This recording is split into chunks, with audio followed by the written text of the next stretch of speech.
தமிழுக்கு நிகர் தமிழே, தமிழனுக்கு நிகர் எவரே.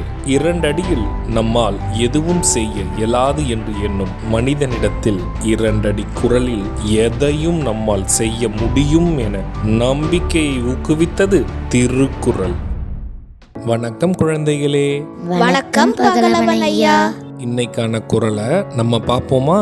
ஓ, பார்க்கலாமே. சரி, பாடத்துக்குள்ள போலாம். இன்னைக்கான குறள் அதிகாரம் 36, மெய்யுணர்தல். குறள் எண் 358. பிறப்பென்னும் பேதைமை நீங்கச் சிறப்பென்னும் செம்பொருள் காண்பது அறிவு. ஐயா, நீங்க சொன்ன இந்த குறளோட பொருள் என்ன? இதுக்கான பொருள், பிறவியோடு தொடர்கின்ற அறியாமை நீங்கி புகழ் தரும் மெய்ப்பொருளை காண்பதே உண்மையான அறிவாகும்.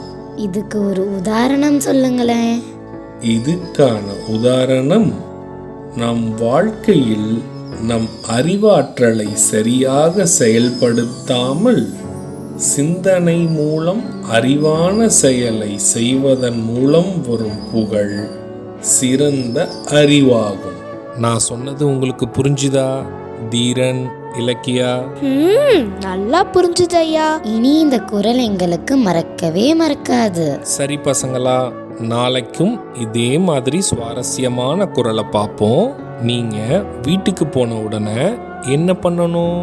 இன்னைக்கு நாங்க படிச்ச குறளை அப்பா அம்மா கிட்ட சொல்லி காட்டுவோம்.